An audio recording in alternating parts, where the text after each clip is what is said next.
Mastering internal board evaluations. Most corporate governance codes around the globe state that in the years in between fully facilitated external board evaluations, boards should conduct an internal evaluation. That is in year number 2 and year number 3. Some codes stipulate you should conduct an internal evaluation every year. There are many ways how you can do such an internal evaluation. It is one of those tasks that is on every company secretary's calendar. So how best to do them?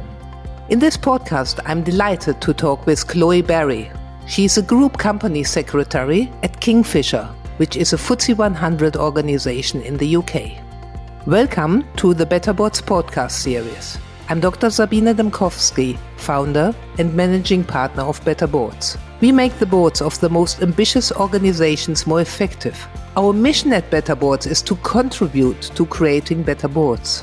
We do this by providing clients with an evidence-based approach to board evaluations and board development programs.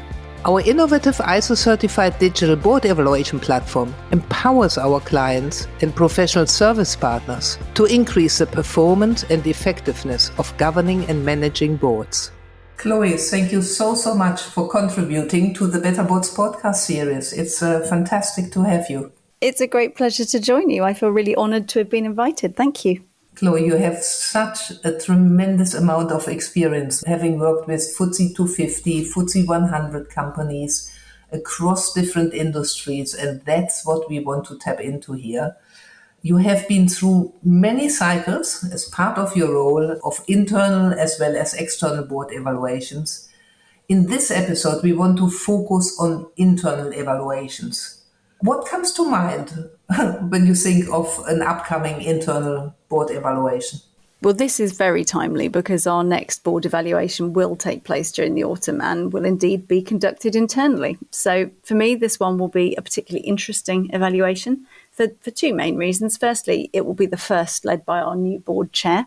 She was appointed in June, having already served on the board for nearly 6 years. So I'm fortunate to have moved from one engaged chair to another. So I'm certain it will be another robust process. And I'm excited to be working on this one with her. The second reason is that we're going to utilise most of the question set that was introduced to the evaluation last year, with only a very few exceptions, which means we'll be able to clearly measure and report on progress compared to the previous year in the relevant areas. And to ensure that we remain focused on those actions we identified, we're also going to introduce a new section, which is short and at the end, which will measure performance against those. So what have you really learned from the interactions with directors?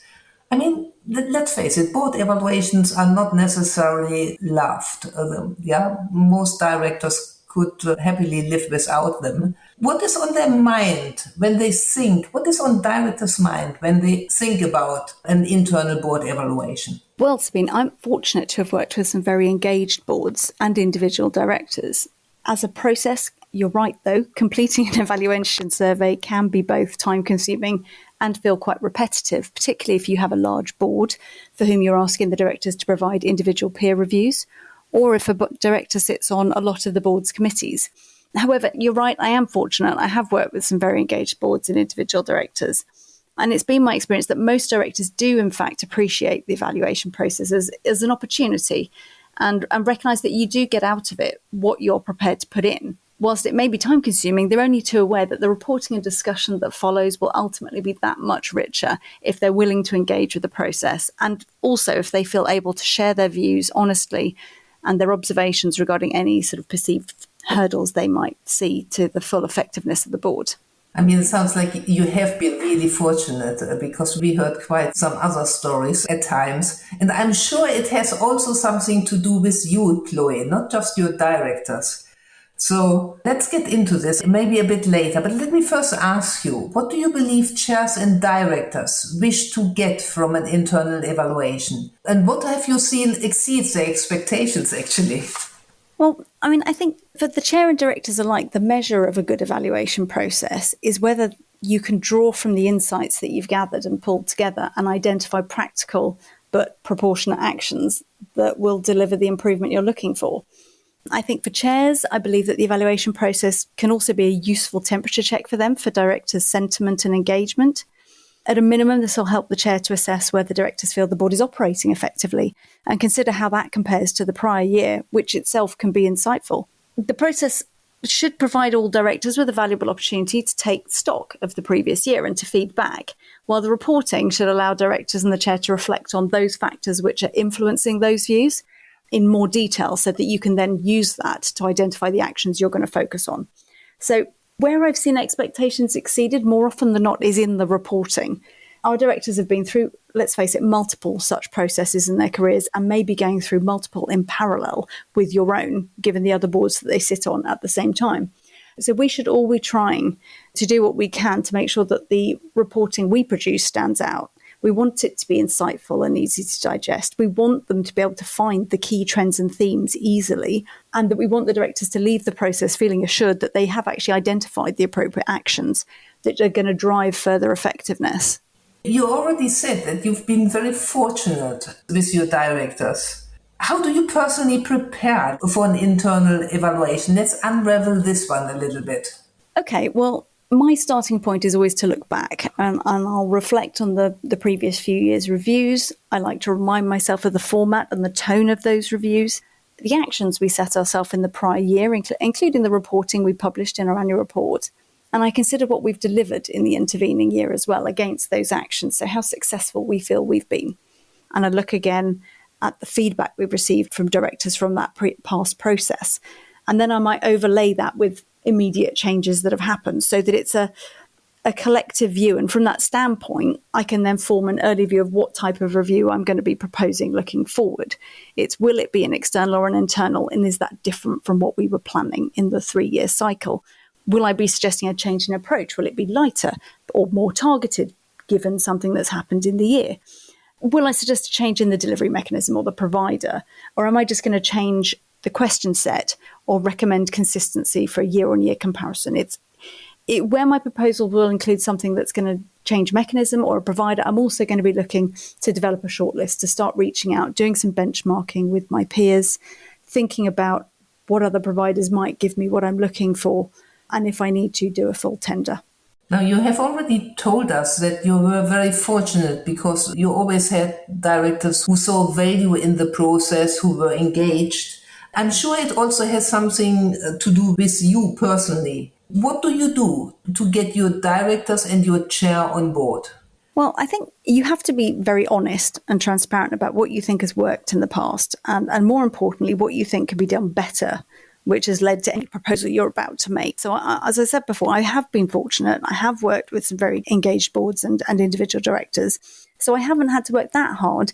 But from a practical perspective, communication is absolutely key. When you ask the chair or the board to consider something different, adopting a new approach or utilising a new platform. So my broad approach to any evaluation will be to schedule time with the chair to ensure that the upcoming evaluation is actually on their radar and to engage them early. And we'll discuss their views and I'll run them through any proposals based on those questions I posed myself earlier. And if I am proposing a change in format or delivery mechanism, I would look to be ready with a shortlist or perhaps a favoured provider. As I say, I would have done some benchmarking with peers. I'd have looked around, perhaps reached out, done a tender if necessary. And I would like to have a shortlist or a favoured provider to give them an example of what I'm talking about. If I'm proposing something new, I could say, look, and this is what I mean. Alternatively, if I'm looking at question set changes, I would have recommendations for what I would do differently with the question set or areas where I would dial up the focus. I'd also want to look at the timetable with them. I think that's really important, giving them clarity on how long they've got to think about things, how much involvement I would need with them at different stages, depending on what approach we follow. And as you know, Sabine, last year we used Better Board's platform for the first time. My board had operated effectively together for a number of years, and so it was an opportunity I'd identified to trial something new, a slightly different internal evaluation approach, which would dial up the focus on the peer review element, given their well-established relationships already. And I was fortunate. I pitched this idea to my chair. I always have an early meeting with him. I pitched this idea to him. Unfortunately, he saw the value in the opportunity, but we then had to consider lots of different factors. Some of which are that to maximise the opportunity, we needed to consider that whilst both using a new platform, an unfamiliar question set, unknown reporting format, and then the timetable and the communications plan, we had to focus that in and target it with the board to make sure that they would be receptive So as a result, we communicated earlier with the directors, and we allowed more time overall for the evaluation to ensure that they had sufficient time to acclimatise and engage with the process. And what did you do to bring everyone along besides the chair? Did you also have individual conversations with each director? Well, no, what I did was included in my regular company secretary's reports to the board. We always give them advance sight of the timetable, the intended structure or approach to the upcoming board effectiveness review. And so in those reports, I included that we were planning to use a new platform. I included that we were planning to change the tone and made them aware and put them on notice, as it were, that we were going to be including and dialing up the peer review element so that they knew this was coming. And we also spoke to them a bit about that we had built some extra time into the timetable so that they would have more time to familiarise themselves with the platform and return the surveys. So what have you seen in all of this? What has really, really worked for you? I appreciate it will be different if people listen to this and say, but our situation is very different. Of course, we have worked in very different situations. You have been in very different situations. If you can generalize a little bit, what have you seen working?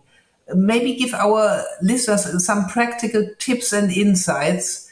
What data and insights were really particularly beneficial for your chair and directors? Well, I think the most positive feedback we received from last year's review was regarding how insightful the peer review section ultimately was. There was no denying, however, that it requires quite a time commitment from the directors, as I've said, but ultimately it did provide them with the opportunity to receive personalised feedback from valued and respected peers. They hugely respect that it was insightful and very empowering exercise for them to discover that they're potentially unaware of strengths that they've been valued for and which their colleagues would encourage them to bring to bear more often. It was a very powerful tool which we can now measure progress against. That same question set, or we can tailor it. And I think you'll recall that we did tailor the question set quite a lot, which I think was useful for us because we wanted the tone to approach what we were looking for last year because of the mature relationships of the board. But I think going forward, you would want to retain a repetition of certain questions so you can focus on the areas of particular interest, but you can also measure year-on-year progress. Fantastic. Louis, sadly, we have to come to an end of our discussion. And at the end, I always ask these very painful questions. What are the 3 things our listeners should take away from this podcast, from this episode? Gosh. Okay, well, internal board evaluations can take almost any form. They can be verbal or paper or online. You can do them with an external provider or you can do them yourself. But the most important thing from my perspective is to ensure that you're evolving and improving in all respects. So both overall board effectiveness as well as individual director experience. And as a result, I think there are 3 areas I would focus on. I think you have to learn from the past, take the time to look back to previous years' evaluations, both at the actions agreed, but also the feedback on the process, and then act accordingly. So the directors can see you have moved on, you've evolved, and they'll remain engaged. You then should build in sufficient time, but be prepared to flex. So you need to build in time with the chair, as I've said, to agree the tone and the provider and the question set, the timetable. The communication is all important, and then the reporting. But then you also have to build in time with the directors to inform and engage them with the process and any new provider early, as well as for them to complete the evaluation itself. And then finally, I would say test it. Whether it's homegrown or you're from another provider, you need to take the survey yourself and consider asking others to do so before you trigger it to the directors. This will help you to sense check the questions for clarity and insightfulness and overall value to the process you're trying to conduct. Try and take it back to what you're trying to achieve. Does the question actually make sense in that context? But also from a practical sense, to stress test a new platform for ease of use. Can you follow it? Is it intuitive? And to troubleshoot potential technical issues with your own internal technology systems and teams. But remember, the more thoughtful the process, the more engaged the directors and the more valuable the insight you'll garner at the end of the process. Chloe, fantastic. Thank you so much for contributing to the Better Boards podcast series. You're so welcome. Thank you for having me. How can we help you and your board?